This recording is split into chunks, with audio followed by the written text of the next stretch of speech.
Terry, thanks for taking some time out of your busy schedule to come chat with us for a few minutes. I just want to start off by just asking you, if we look back, we'll have to stop talking about last season and the Great Escapes soon enough, but just sum up your emotions for the job done at the end of last year, and the pride that you've got in the achievement that you and Steve had in the playing squad to get us safe last year. Yeah, look, first of all, thanks for having us on. Yeah, look, last year, I think Steve's mentioned it, we shouldn't really celebrate that much as 16th place finish. However, the year before I got promoted, we're working in via the playoffs, and it felt just as good, I've got to say, because when we came in, we knew we couldn't come in if we didn't think we could achieve. But the lads were, with the fans, the whole club, it was an unbelievable experience to have to claw your way back from where we were to where we achieved, and to win it at home, not to win it at home, to confirm it at home. What a game, like the final game that you knew you were safe. Great emotions, great feeling. Not something I want to be celebrating again, I hope. We want to be celebrating, like I said, getting promotion. But yeah, look, I loved every minute. We knew it was going to be a big challenge, but that's why we come in. Like I said, we always thought that the club was good. There was enough good people in there and players, and with Steve and myself's little help, and it was a great experience. A great experience. It was unforgettable. An unforgettable season, that's for sure. Definitely. One of the things that you just touched on there, I was going to ask you about a little bit. So you and Steve obviously dovetail pretty well. You got a good relationship, but in terms of the nuts and bolts of it, how do you sort of divvy it up? How do you have specific roles that you do and Steve does, or is it a bit more fluid than that, or how do you guys work together?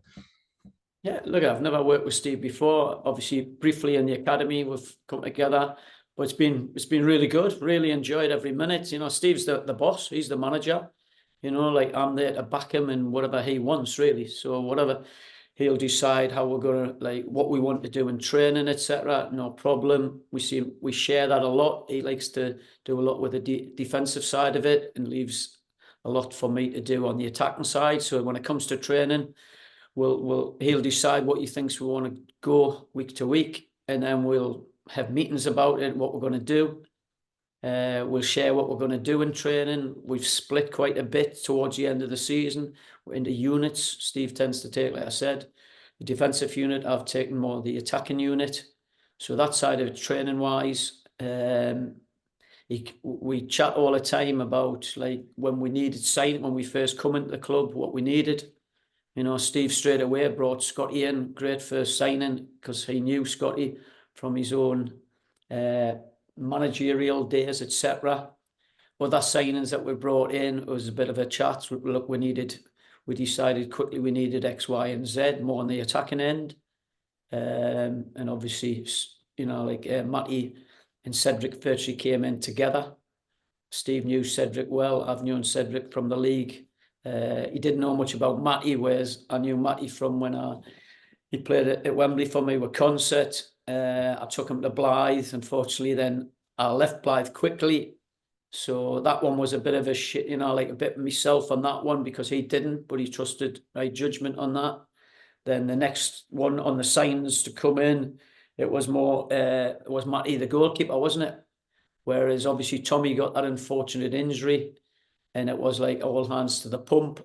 Steve was, looking at his catalogue of people to look at, like colleagues to find out about different goalies. I would go into my contacts, etc. And eventually we came out with Matty. Steve went to see Matty, to meet him, to get that feel. And then the last one, Aidan, came in when we just thought we just needed another little push. And again, that was a bit of a shared one, because he knew about Aidan. I knew a little bit more about Aidan because of his background in the Northern League and where he'd went to. So on the signings, it's a bit of a mixture. If I think I've got somebody that might add, I'll mention it to Steve. He's got a big contact list from himself, so that one's a bit of a shared issue. Ultimately, Steve has the final say, as always.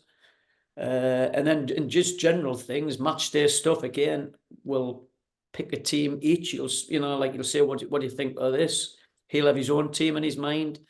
we'll speak together. Eventually, ultimately, Steve will always, whatever Steve decides, I'll back 100%.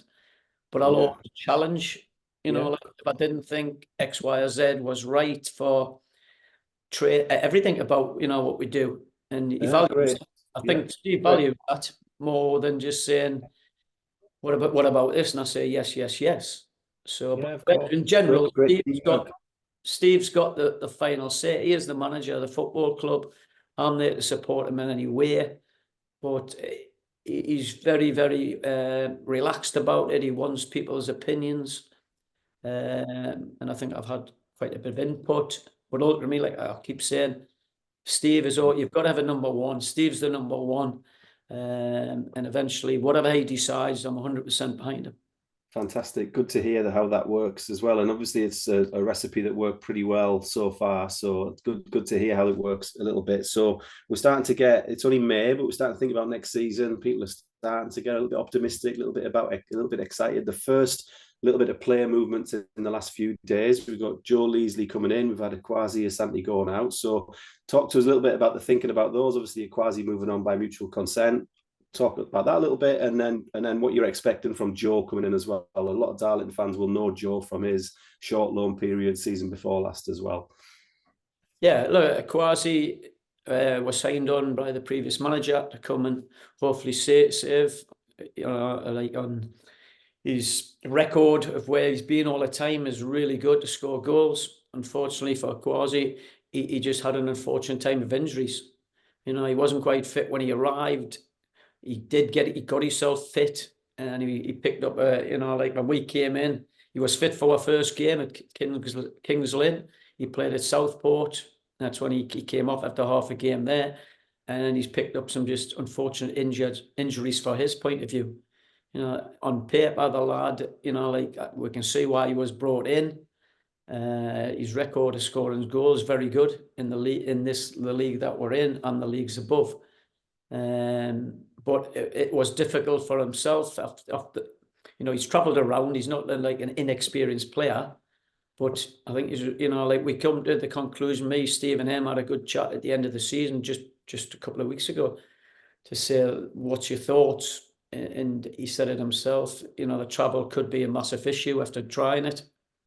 And rightly so. And we just came to the conclusion, we thought it would be best for all parties if we could come to some sort of arrangement where it's best for him, because he's a player. He still wants to carry on his career, and he didn't really figure the way we thought going forward as well. We're honest with Kwasi as well. Steve said that he didn't really figure in the way we think we want to play.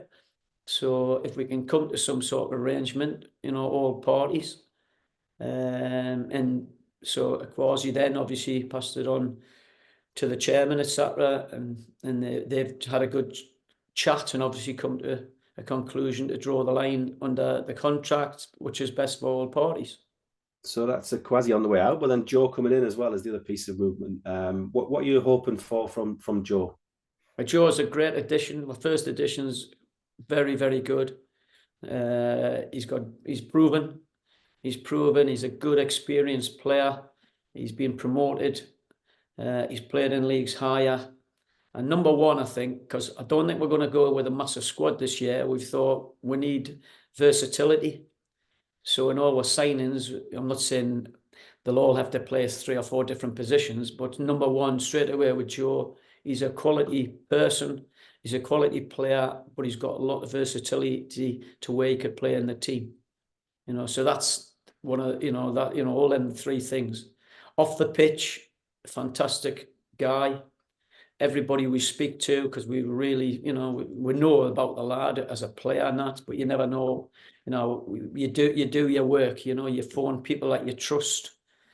Steve's spoke to people, I've spoke to people, and he comes out number one in everyone's list you speak to. So with it, what you're getting now as well as the top player, you're getting somebody within the dressing room that's going to lead by example, because he'll lead by example of what we know he can do on the pitch. But we need leaders off the pitch, but also on the pitch when the game's going on. You need them sort of characters, and he's a superb character like that. He's played it before, so the fans I've had a look at what they're going to get. So we think it's a great first signing for the club. Fantastic. And, moving on, I don't expect that. I'd love for you to give me some secrets. I don't expect you to give me any secrets, so I don't think you will. But have you got some other live conversations ongoing at the moment? And are there any other sort of parts of the pitch that you're optimistic about getting some good new players in as well? Yeah. Conversations. I'm not going to show you. I'm not telling you, but I've got a massive list of players here, and I mean that. It's not a massive list. What I mean is we've got a big list of players who we've targeted. You've got to have a list. You can't just have like 3 or 4. You've got to have your main targets in each position that you're looking at. And we've had numerous conversations already with some key players that we think will improve the team. 2 or 3 of them are ongoing as we speak. They're being made offers, and we're in the process of hoping 1 or 2 of them will press the green light and go, pretty soon. If not, we might have to wait a few more weeks. Other people that we spoke to are still under contract with teams, so nothing will happen with them until the end of June anyway. So to answer your question, yes, we've been speaking to a lot of good players, we think. And not a lot, I would say. We've been speaking to a good number. What we're hoping would say yes straight away. You know what I mean? If for any reason we can't get them, we've got a good bank of players that we think that would be X, Y, Z in the different orders. But number 1, we got Joe in, which was a brilliant one to start in a key areas. Like I said, his versatility. And we're hoping to get, it'll not be a massive number. It'll be 5 or 6, key quality players. Because we think that's, rather than having a big squad of 22-ish, I think you'll find that it'll be under 20 players. And then you've always got the loan market that I think Steve and myself have got great contacts in the North East. I think between us, we know Carlisle, Newcastle, Sunderland, Middlesbrough, all very well. The people that lead them groups, we've got good relationships with them. We've already been in at Sunderland, and had a meeting with them to close off the Matty's performance with us and how we did, because they wanted to, chat to it. Yeah. They're delighted with us. So we need to call on loans. Locally, we've got some, we're really strong in the area.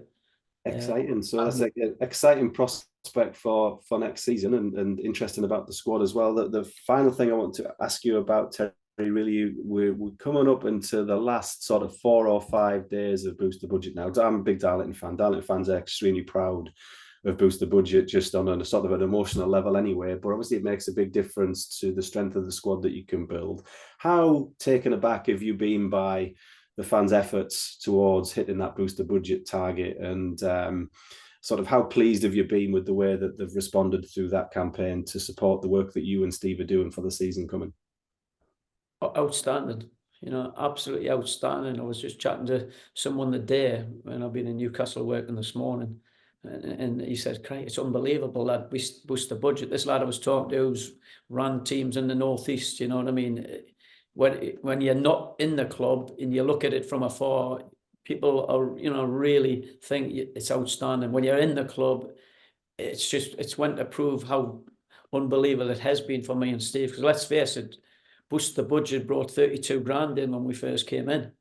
And the lads that I just went through about the signings that came in, the 5 key players. Now, without that Boost the Budget, the fans have had a massive hand in keeping their own club in the league. Yes, Steve's had to rubber stamp the 5 players, but he couldn't have done that with the help of the fans. So they've had a massive help as well of keeping the club up. We've had to obviously get the key players that we thought would do it. And then them key players have had to come and blend in, and they have, with the current team that was already there. So last year alone, in the short period of being in amongst it, was unbelievable for us to get that. This year again, it's a similar thing. It's great. I flick on it in the mornings and I flick on it at nights. It excites us because I think, wow, we might get an extra. The quality of the player is going up each time. Every pound gives you an extra chance of getting the key players that you want to bring into the club. Like we've just previously chatted about targets. We've got targets. Some of them targets will cost a few more quid. and every pound that goes in, it might just get with the extra bit of quality. But it's, to answer your question, absolutely unbelievable. I think if you ask anybody in the Northeast, they'll think, wow, everybody knows in the Northeast. I know loads of people, and they're all really jealous, thinking, wow, what a club, what supporters, what they do.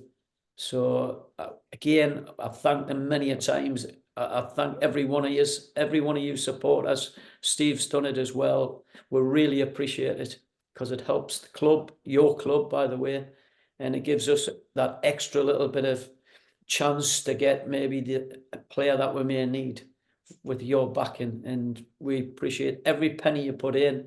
I know it's not the people have got tough times as well, but it just shows the passion that the fans have got. They're willing to put in any penny they can find into it. So yeah, thanks very much again, from myself. Great effort by everyone. We've got a week to go.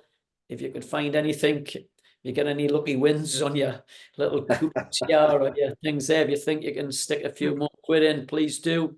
And we'll spend it as though it's our own. I think Steve's mentioned that before. He doesn't just want to, waste it, sort of thing. We'll really look to try to spend it the best way we can to bring the best player we can that can really help the supporters have a really encouraging and a more positive season from the start next year, where we can challenge more at the top end of the league, Brilliant. Terry, thank you so much for joining us and spending some time. I know that you're full speed ahead anyway through the summer, and it's not as if you're sitting there by all means with your feet up, but really appreciate you joining us. Thanks very much. Oh, thank you. Anytime.